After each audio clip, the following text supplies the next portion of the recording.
ಪ್ರತಿಯೊಬ್ಬ ನಾಗರಿಕರು ಕಡ್ಡಾಯವಾಗಿ ನಿರ್ಭಯದಿಂದ ಮತದಾನ ಮಾಡಿ ತಮ್ಮ ಸಂವಿಧಾನಬದ್ಧ ಹಕ್ಕನ್ನು ಚಲಾಯಿಸಬೇಕು ಅಂತ ಮಾನ್ಯ ಶ್ರೀ ನಾರಾಯಣ ಎಂಐಪಿಎಸ್ ಕೋಲಾರ ಜಿಲ್ಲೆಯವರು ಮನವಿಯನ್ನ ಮಾಡಿದ್ದಾರೆ. ಮತದಾನ ನಮ್ಮ ಎಲ್ಲರ ಒಂದು ಪವಿತ್ರವಾದಂಥ ಒಂದು ಕರ್ತವ್ಯ. ಸೊ ಇದೇ ಭಾರತ ದೇಶದ ಪ್ರಜೆಗಳಾದವು ಜನತಂತ್ರದ ಹಬ್ಬದಲ್ಲಿ ನಾವೆಲ್ಲ ಪಾಲ್ಗೊಳ್ಬೇಕು. ಹಾಗಾಗಿ ನಾವೇ ಬಂದು ಮತದಾನ ಮಾಡೋ ಮುಖಾಂತರ ಜನಗಳನ್ನ ಪ್ರೇರೇಪಣೆ ಮಾಡೋದು ನಮ್ಮ ಒಂದು ಉದ್ದೇಶ. ಇವತ್ತು ಕೋಲಾರ ಜಿಲ್ಲೆಯಲ್ಲಿರುವಂಥ ಎಲ್ಲ ಪೊಲೀಸರು ಪೋಸ್ಟಲ್ ಬ್ಯಾಲೆಟ್ ಮುಖಾಂತರ ಮತ್ತು ಎಮರ್ಜೆನ್ಸಿ ಡ್ಯೂಟಿ ಸರ್ಟಿಫಿಕೇಟ್ ವಿತರಣೆ ಮಾಡಿದ DC ಅವರು. ಹಾಗಾಗಿ ಎಲ್ಲರೂ ಬೆಳಗ್ಗೆನೇ 7 ಗಂಟೆಗೆ ನಮ್ಮೆಲ್ಲ ಪೊಲೀಸ್ ಅಧಿಕಾರಿ ಮತ್ತು ಸಿಬ್ಬಂದಿಗಳು ಮತ ಚಲಾಯಿಸಿದ್ದಾರೆ. ನಾವು ಮಾದರಿಯಾಗಿರ್ಬೇಕನ್ನೋದು ನಮ್ಮ ಒಂದು ಬಯಕೆ. ಹಾಗಾಗಿ ನಾನು ಇಲ್ಲಿ ಮತ ಚಲಾಯಿಸ್ತಾ ಇದ್ದೀನಿ. ಸಂಜೆ ಹೊತ್ತು ಟೈಮು ಇರೋದ್ರಿಂದ ಎಲ್ಲರೂ ಸಹ ಮತಗಟ್ಟೆಗಳಿಗೆ ಬಂದು ತಮ್ಮ ಕರ್ತವ್ಯವನ್ನು ನಿರ್ವಹಿಸಬೇಕು ಅಂತ ನಾನು ಎಲ್ಲರಿಗೂ ಕೋರ್ಕೊಳ್ತೀನಿ. ಹಾಗೆ ನಮ್ಮ ಕೋಲಾರ ಜಿಲ್ಲೆಯಲ್ಲಿ ಶಾಂತಿಯುತ ಮತದಾನಕ್ಕೆ ಜಿಲ್ಲಾಡಳಿತ ಮತ್ತು ಜಿಲ್ಲಾ ಪೊಲೀಸ್ ಇಲಾಖೆ ಸಾಕಷ್ಟು ಕ್ರಮಗಳನ್ನು ತಗೊಂಡಿದೆ. ಇವತ್ತು ಯಾವ ಥರ ಒಂದು ಭದ್ರತೆ ವ್ಯವಸ್ಥೆ ಮಾಡಿದ್ದೀರಾ ಸರ್? ಕೋಲಾರ ಪಾರ್ಲಿಮೆಂಟರಿ ಕಾನ್ಸ್ಟಿಟ್ಯೂನ್ಸಿನಲ್ಲಿ ಆಲ್ರೆಡಿ 8 ವಿಧಾನಸಭಾ ಕ್ಷೇತ್ರಗಳು ಬರುತ್ತೆ. ಅದರಲ್ಲಿ ಕೋಲಾರ ಜಿಲ್ಲೆಯಲ್ಲಿ 6 ವಿಧಾನಸಭಾ ಕ್ಷೇತ್ರಗಳಿದೆ, KGF ಮತ್ತು ಕೋಲಾರ.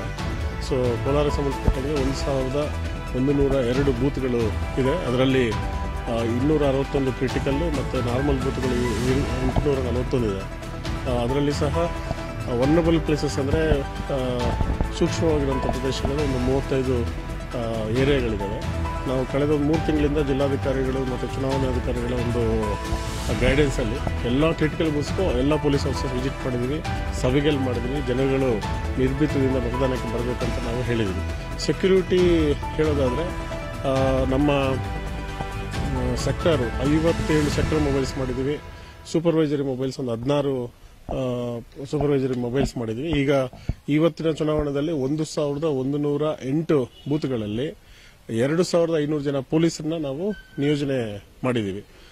ಅದೇ ರೀತಿ ಇವತ್ತು 49 central paramilitary forces, Kerala police ಬಂದಿದ್ದಾರೆ, ಮತ್ತೆ ರ್ಯಾಪಿಡ್ ಆಕ್ಷನ್ ಫೋರ್ಸ್ ಮತ್ತೆ ನಮ್ಮ ರೈಲ್ವೆ ಪ್ರೊಟೆಕ್ಷನ್ ಫೋರ್ಸ್ ಅವರು ಬಂದಿದ್ದಾರೆ. ಇವರೆಲ್ಲರೂ 49 ಕಡೆ ಇವ್ರನ್ನ ನಾವು ಇಲ್ಲಿ ನಿಯೋಜನೆ ಮಾಡಿದ್ದೀವಿ. ಅದೇ ರೀತಿ 104 ಜನ DR ಸಿಬ್ಬಂದಿಗಳು ಈ EVM ಮಿಷನ್ ಎಲ್ಲರೂ ಕೆಟ್ಟೋಗಿದ್ರೆ ತಗೊಂಡೋಗೋದಕ್ಕಿರೋದಕ್ಕೆ ಅದಕ್ಕೂ ಸಹ ನಾವು ಅವ್ರನ್ನ 100% ಸೆಕ್ಯೂರಿಟಿ ಮಾಡಿದ್ದೀವಿ.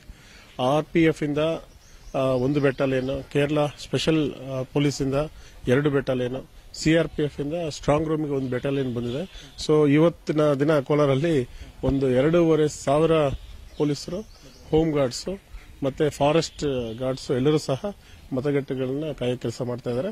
ನಮ್ಮ ಜಿಲ್ಲೆಯಲ್ಲಿ ತುಂಬಾ ಶಾಂತಿಯುತವಾದಂತಹ ಒಂದು ಮತದಾನ ನಡೆಯುತ್ತೆ ಅಂತ ನನ್ನ ಭರವಸೆ ಇದೆ. ಇದಿಷ್ಟು ಏನು ನಮ್ಮ ಕೋಲಾರ SP ಎಂ ನಾರಾಯಣ ಅವರ ಮಾತು. ಕಡ್ಡಾಯವಾಗಿ ಎಲ್ಲರೂ ಮತದಾನ ಮಾಡಬೇಕು ಅಂತಕ್ಕಂಥ ಮಾತನ್ನು ಹೇಳ್ತಾರೆ. ಅದ್ರ ಜೊತೆಗೆ ಕೋಲಾರ ಜಿಲ್ಲೆಯಲ್ಲಿ ಶಾಂತಿಯುತ ಮತದಾನಕ್ಕೆ ಎಲ್ಲ ರೀತಿಯಲ್ಲೂ ಕೂಡ ಭದ್ರತಾ ವ್ಯವಸ್ಥೆ ಮಾಡಲಾಗಿದೆ ಅಂತಕ್ಕಂಥ ಮಾತನ್ನ ಹೇಳ್ತಾ ಇರುವಂತದ್ದು.